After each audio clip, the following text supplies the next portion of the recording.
introvert እና extrovert introvert and extrovert collaborate so collaborate ማለት እንታይ ማለት እዩ redundant ማለት እንታይ ማለት እዩ ወይ ድማ redundancy ይባላል effect እና effect hello everyone how is it going it's me guide KB ሰላም ከመይ ቀኒኹም ክቡራት ተኸታተልቲ ኣነ መምህርኩም ጋይድ KB ሎማ ኣንቲ ፍሊፕ ዘላ ርእሲ መፅንኩም ዘለኹ መብዛሕትኡ ግዜ ዘደናግራና ቃላት ዘለዋ ንሳትን ድማ ሎማ ኣንቲ ብዝርዝር ምስ ኤግዛምፕልን ከረደውኩም እየ ብጣዕሚ ኣድቫንስድ ዝኾነ ወርድ እዩ ኣብ ዝርብኹም ድማ ኣብ መዓልታዊ ዝርብኹም ተደጋጋሚ እትጥቀምዎን ቃላት እየን ብደንብ ጌራ ኣፈላለዩን ድማ ሎማ ኣንቲ ከረደውኩም እየ እስካብ መጨረሻ ምሳይ ፅንሑ ኢኹም let's get started ጀምር በመጀመሪያ ክንሪአን ዘለኹ ብጣዕሚ ክልተ ዘደናግራና ነገራት እየን ሳድን ድማ affect እና effect እየን affect እና effect affect እና effect affect ማለት እንታይ ማለት እዩ affect እንተልና ሳዕቤን ማለት እዩ affect ኣብነት the weather is affecting my mood the weather is affecting my mood እንተልና እቲ ኩነታት ኣየር ንባህሪዬ ፀልይዎ ማለት እዩ so the weather is affecting my mood the weather is affecting my mood እቲ ኩነታት ኣየር ንሙደይ ንባህሪዬ ፀልይዎ ማለት እዩ ተኻሊት እንታይ ልኩም ነይረ ተኻሊት ድማ effect እያ effect እንተልና ድማ ሳዕቤን ወይ ውፅኢት ማለት እዩ effect ሳዕቤን ወይ ውፅኢት effect the medicine has a good effect the medicine has a good effect መድሓኒት ጽቡቕ ውፅኢት ነይርዎ ማለት እዩ መድሓኒት ጽቡቕ ውፅኢት ነይርዎ exhausted እና ecstatic exhausted and ecstatic so exhausted እንተልና ኣዝዩ ዝደኸመ ማለት እዩ exhausted so after work I was exhausted after work I was exhausted ስራሕ ኣዝዩ ደኺመ ማለት እዩ after work he was exhausted after work he was exhausted ስራሕ ኣዝዩ ደኺሙ ማለት እዩ ተኻሊት ድማ ecstatic ecstatic so ecstatic ማለት እንታይ ማለት እዩ ያ ecstatic ማለት ኣዝዩ ዝተሓጎሰ ማለት እዩ ኣዝዩ ዝተሓጎሰ ሰብ ecstatic ንብለና so she was ecstatic about her new job she was ecstatic about her new job so she was ecstatic about her new job እንተልና ብቲ ሓድሽ ስርሓ ኣዝያ ተሓጒሳ ማለት እዩ she was ecstatic about her new job ቲ ሓድሽ ስርሓ ኣዝያ ተሓጒሳ ማለት እዩ ኣራይ እዚኣ ከመይ ጌርኩም ተንብዋ ያ procrastinate procrastinate እንታይ ሓቢርኩም በሉ procrastinate እስከ ድግምዋ procrastinate so procrastinate ማለት እንታይ ማለት እዩ so procrastinate ወይ ድማ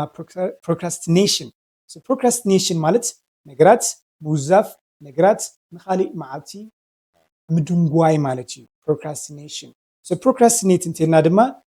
ነገራት ዘደንጉ ሰብ ነገራት ዘዘንግዕ ሰብ እንተኮይኑ procrastinate ሕጂ ክገብሮ እናኸኣለ ፅባሕ ክገብሮ ኢሉ ዘደንጉ ዓይነት ሰብ procrastinate so ንሓደ ሰብ ነገራት ምድንጓይ ግደፎ ናብ ስራሕ እተው ክትብሎ እንተዳለልኩም እንታይ ትብሎ stop procrastinating and start now stop procrastinating and start now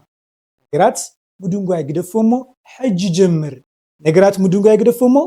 ሕጂ ጀምር stop procrastinating and start now alright ሕጂ ድማ ክልተ ወሰንቲ ቃላት ክንሪና so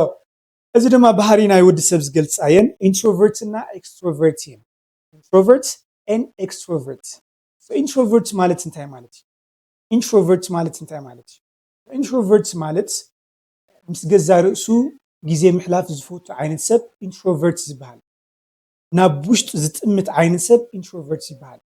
so he is an introvert እንተልና ንሱ ቦይኑ ምዃን እዩ ዝሕጉሶ ማለት እዩ ንሱ መብዛሕትኡ ግዜ ቦይኑ ምዃን እዩ ደስ ዝብሎ ከምኡ እዩ ዝሕልፍ ጊዜኡ እንተልና he is an introvert ማለት እዩ ካልእቲ ድማ extrovert so extrovert ንሰባት ምዃን ዝሕጉሶ ንሰባት ግዜ ምሕላፍ ደስ ዝብሎ ዓይነት ሰብ ተጫዋቲ ሰብ እንታይ ንብሎ extrovert ንብሎ some ሰባት ጽቡቕ ምሕዝነት ኣለዋ ክንብል እንተኮይና she is an extrovert ማለት እዩ she is an extrovert ሳ ንሰባት ግዜ ምሕላፍ ብጣዕሚ እያ ኣራይ እዚአን ከመይ ጌርኩም ተንብዋ ኣወ እታ ናይ መጀመርያ LOSE እያ እዚኣ ከመኢልና ነንባ ኣራይ እዛ ካሊእት ኸ LOSE እሺ እታ ናይ መጀመርያ LOSE እንተኮይና lose እያ ትንበብ LOSE lose እያ ትንበብ እዚ ማለት እውን lose እንተኢልና ነገር ክጠፈካ ከሎ ዝኾነ ነገር ክጠፈካ ከሎ lose ኢኻ ትብል ወይ ድማ ኣብ ዝኾነ ጌም ጨዋታ ክትሰዓር ከለኻ lose ትብል ኣለኻ ማለት እዩ lose ዝኾነ ነገር ክትስእን ከለኻ lose ትብል ኣለኻ ማለት እዩ so ቁልፍኻ ከይጠፈካ ክትብልዎ እንተ ደኣ ኮይንኩም ንሓደ ሰብ don't lose your keys don't lose your keys ከይጠፈካ ማለት እዩ don't lose your keys ካሊእቲ ድማ LOOSE ካሊእቲ LOOSE እዚኣ ድማ ከመይ ኢኹም ተንብዋ እዚኣ ሉስ ኢልኩም ኢኹም ተንብዋ ሉስ ማለት እውን ዝለሕለሐ ዘይጠበቐ ማለት እዩ ዝለሕለሐ ዝገፍሐ እዚ ከመይ ኢልና ነንቦ ሉስ ኢልና ንብሎ so his pants are too loose his pants are too loose ናይቱ ስረ ብጣዕሚ ሰፊሕ እዩ ማለት እዩ ስሩ ብጣዕሚ ሰፊሕ እዩ his pants are too loose ስሩ ብጣዕሚ ሰፊሕ እዩ ማለት እዩ right so look up to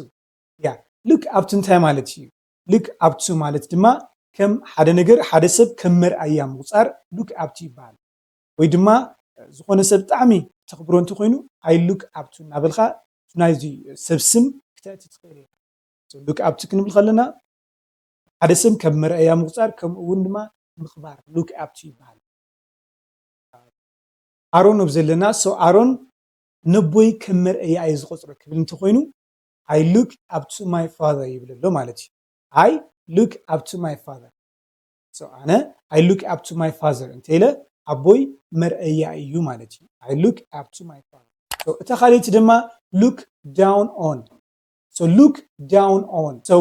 look down ማለት ሰብ ምንዓቕ ሰብ ዘይምኽባር look down on so look down on እንተኢልና ሰብ ምንዓቕ ሰብ ዘይምኽባር ማለት እዩ so ንማንም ሰብ ከይትንዕቕ እንተ ደኣ ክትብሉ ደሊኹም don't look down on anyone don't look down on anyone so don't look down on anyone እንተኢልኩም ማንም ሰብ ከይትንዕቕ don't look down on anyone yeah right so skeptical እንታይ ማለት እዩ skeptical ማለት ተጠራጣሪ ማለት እዩ ኣዝዩ ተጠራጣሪ ዝኾነ ሰብ skeptical ይበሃል skeptical so I am skeptical about his story ኣነ ብዛዕባ እቲ ዛንቱ ጥርጣረ ኣለኒ እዩ ማለት እዩ I am skeptical about his story ብዛዕባ እቲ ታሪኩ ብዛዕባ እቲ ዛንቱ ተጠራጠሪ እየ ማለት እዩ so skeptical እንተኢልና ተጠራጣሪ collaborate so collaborate ማለት እንታይ ማለት እዩ collaborate ማለት ሓቢርካ ምስራሕ ማለት እዩ ካልኦት ሰባት ሓቢርካ ክትሰርሕ ከለኻ collaborate ይበሃል so let's collaborate on this new video let's collaborate on this video እንተኢልኩም ሓደ ሰብ ኣብዚ ቪድዮ እዚ እስከ ሓቢርና ንስራሕ ማለት let's collaborate on this video ኣብዚ ቪድዮ እዚ እስከ ሓቢርና ንስራሕ ማለት collaborate ሓቢርካ ምስራሕ alright so redundant ማለት እንታይ ማለት እዩ ወይ ድማ redundancy ይበሃል redundant ማለት ተደጋጋሚ ወይ ድማ ዘየድሊ ቃል redundant ይበሃል redundant ዘየድሊ ወይ ድማ ተደጋጋሚ redundant so the extra word is redundant እንተኢልኩም እቲ ተወሳኺ ቃል ዘየድሊ እዩ ነይሩ ማለት ደጋግም ዓይነት ቃል ክኸውን ከሎ redundant እዚኣ ከመይ ኢልኩም ተንብዋ ያ versatile እያ ትንብብ versatile ማለት እውን ብዙሕ ዓይነት ክእለት ዘለዎ ብዙሕ ዓይነት ተውህቦ ዘለዎ ዓይነት ሰብ versatile ይበሃል versatile so he is a versatile actor ኢልና ንሱ ብጣዕሚ ብዙሕ ዓይነት ክእለት ዘለዎ ተዋሳኢ እዩ ማለት እዩ ብዙሕ ዓይነት ክእለት ዘለዎ ተዋሳኢ versatile ambiguous ማለት ንጹር ዘይኮነ ማለት እዩ ambiguous so his answer was ambiguous መልሱ ንጹር ኣይኮነን ነይሩ ማለት እዩ his answer was ambiguous መልሱ ንጹር ኣይኮነን elaborate ከመይ ኢልኩም ተንብዋ እዚኣ elaborate So elaborate ማለቱን بزرزر مغلاص elaborate ይባላል So can you elaborate on that can you elaborate on that So can you elaborate on that ብዛዕባ ትነገርቲ بزرزر ክትነግረኒ ትኽእል بزرزر ክትገልጸለይ ትኽእል Can you elaborate on that Can you elaborate on that meticulous meticulous ማለት እንታይ ማለት እዩ meticulous እንተልና ኣዝዩ ጥንቁቅ ማለት እዩ meticulous ኣዝዩ ጥንቁቅ meticulous she's meticulous with her work she's meticulous with her work እሳ ኣብ ስርሓ ኣዝያ ጥንቅቅቲ እሳ ኣብ ስርሓ ኣዝያ ጥንቅቅቲ she's meticulous with her work inquisitive ከመልና ነንባ inquisitive inquisitive ማለት እውን ተገዳሲ ወይ ድማ ኣዝዩ ብዙሕ ሕቶታት ዝሓትት ሰብ inquisitive ይባሃል እዚ ብዙሕ ሕቶታት ዝሓትት ተገዳሲ ንዝኾነ ሰብ inquisitive So the student is inquisitive the student is inquisitive So እዚ ተምሃራይ ብዙሕ ሕቶታት እዩ ዝሓትት ማለት student is inquisitive So persuade So persuade ማለት እንታይ ማለት እዩ persuade ማለት እውን ምእማን ማለት እዩ persuade So persuade እንተልና ምእማን ማለት እዩ So I tried to persuade him ባና ክፅምበር ብዙሕ ከእምኖ ሞኪረ እየ ማለት እዩ I tried to persuade him to join us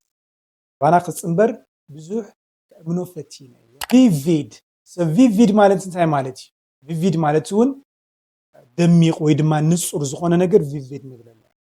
ደሚቕ ወይ ድማ ንጹር vivid So I had a vivid dream last night ማል ምሸት ኣዝዩ ደሚቕ ንጹር ሕልሚ ነይርኒ ማለት እዩ had a vivid dream last night eloquent so eloquent ማለት እንታይ ማለት እዩ ወይ ድማ eloquence ይብልዎ so eloquent ማለት ድማ አንደበተሩቱ ተዛሪቡ ዝዛረቦ ነገር መሬት ዘይዓልብ ነገር ዘርቡ ብጣዕሚ ጥዑም ዝኾነ ሰብ እንታይ ንብሎ eloquent ዘርቡ ጥዑም ዝኾነ ዘርቡ ኣብ መሬት ዘይወድቕ eloquent So the leader's speech was eloquent. ናይቲ መራሓይ ዝርርብ ብጣዕሚ ጥዑም ነይሩ ማለት እዩ ዘረቡ ብጣዕሚ ጽቡቕ ነይሩ ስለና eloquent ንብለና ማለት እዩ eloquent ጎበዝ ተዛራቢ ጎበዝ አንደበተ ርቱዕ ዝኾነ eloquent ኣራይ ተኸታተልትና ናይ ሎማዓንቲ ብጣዕሚ ኣድቫንስ ዝኾና ወርድ ነይረን ንስኻትኩም ድማ ክእለትኩም መዓልቲ ካብ መዓልቲ ዝኾነ ከምዚ ዓይነት ቃላት ግድን ክትፈልጥዎ እዚአን ድማ ኣብ ዝርብኹም ኣብ መዓልታዊ ናይ ዝርብ ክእለትኩም ክትጥቀሙን የዝምዕደኩም ሎማዓንቲ ዝነበረና ጻኒት እዚ መስል ነይሩ እዘን ቃላት ተጠቕሞን ኢኹም ከይትርስዑ See you next time. Subscribe, like, share. ካልኦት ዕርክትኩም ድማ እዚአን ከይትርስዑ ኢኹም Thanks a lot. See you next time.